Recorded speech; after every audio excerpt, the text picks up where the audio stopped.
As human beings, we all go through bouts of negative thinking from time to time. Now, this could be related to any life situation. It could be professional, it could be personal, with respect to relationships, health, anything. At the same time, we are more often than not able to bounce back from this negative thinking and start thinking positively. Like us, our children are no different. They also go through bouts of negative thinking from time to time, except that their negative thinking is more related to their school years, which could be related to their friend circle or something that the teacher told in school or about their grades. And children being children, they are able to, most of the time, bounce back from those negative thinking and get going with their lives happily.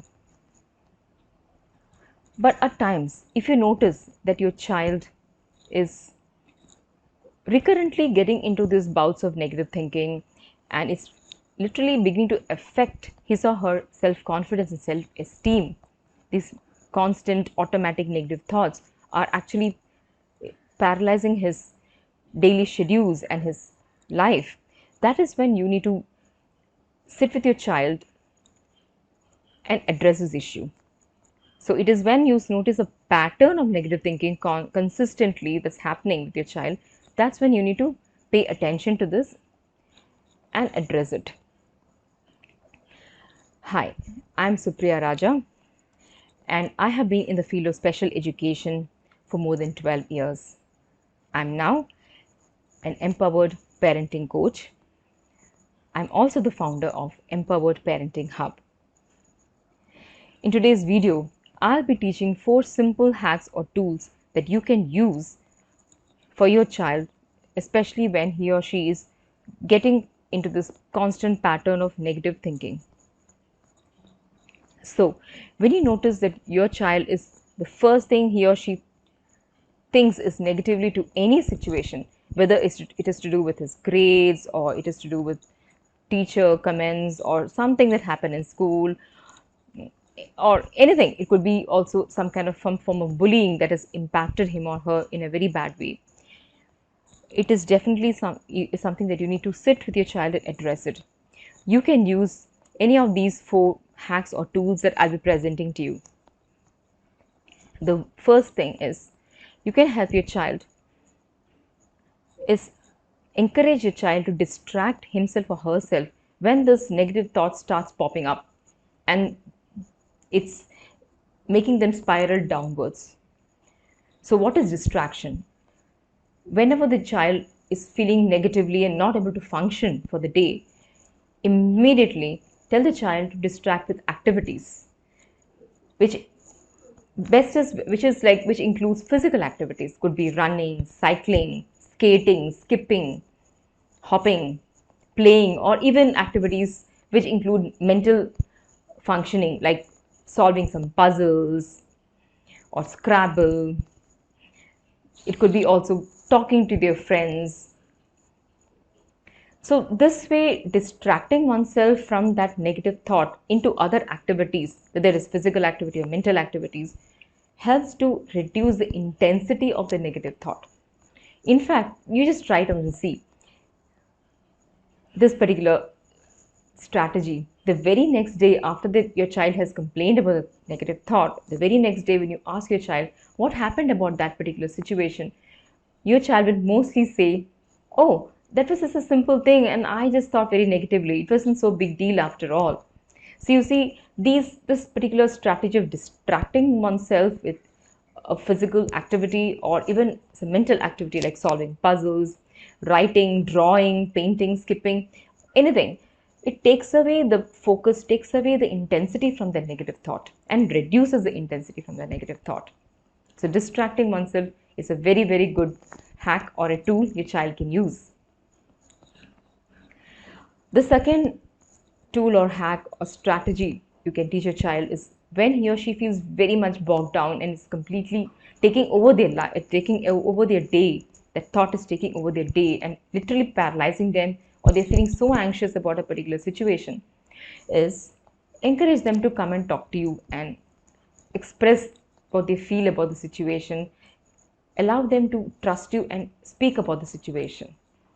So when they are talking to you or any other adult whom they trust, is they are venting out all that feelings, venting out all their thoughts that's coming out. So it's coming out of the system. It's no longer in their system. It's coming out and they are venting it out to you, telling out everything, expressing it, pouring it out completely to you. Additionally, you could offer a different perspective to that particular situation and help them see the same situation in a different light, in a more positive angle, which they probably wouldn't have seen because their emotions have completely clouded their judgments. The emotions have completely clouded their thinking.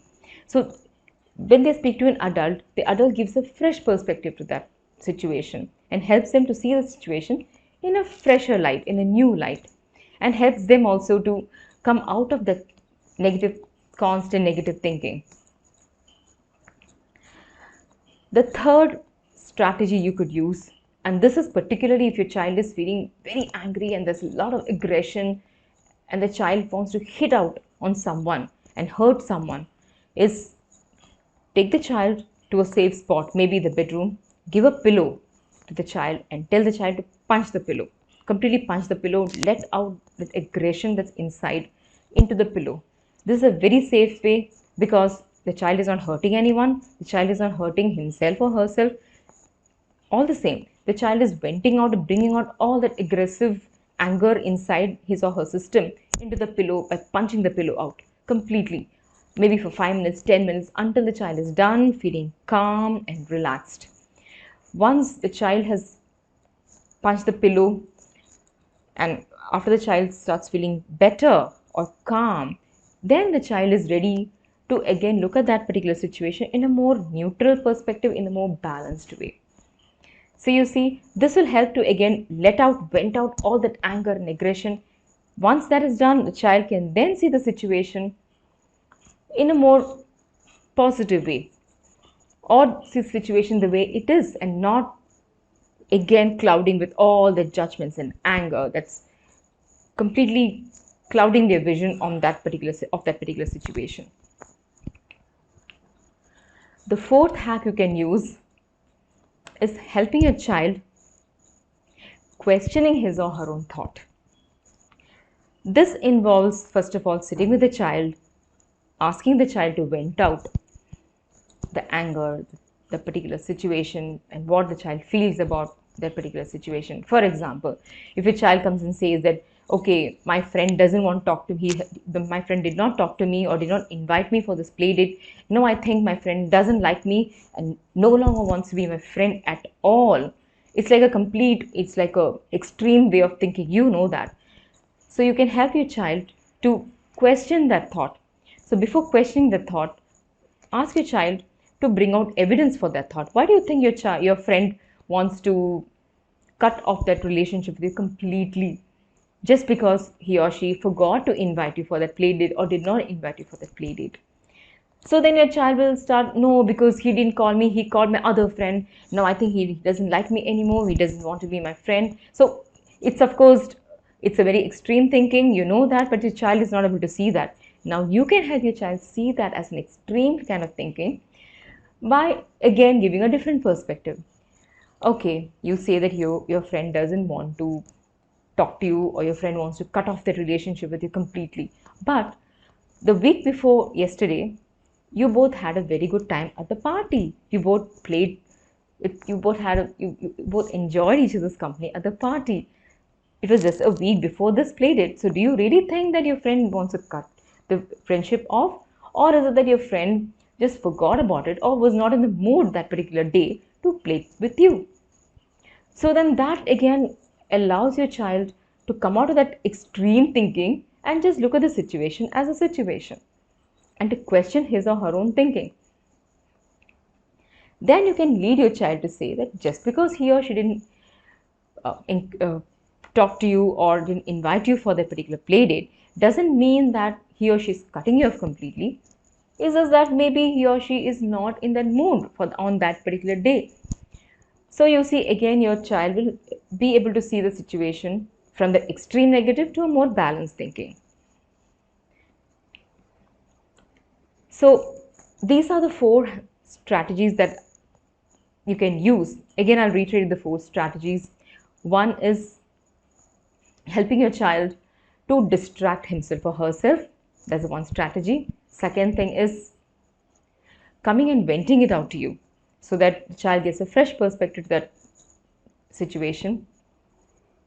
The third is pillow punching, especially if there's a lot of aggression inside your child. It's safer and much better to punch it out on an object like a pillow, which should not hurt your child.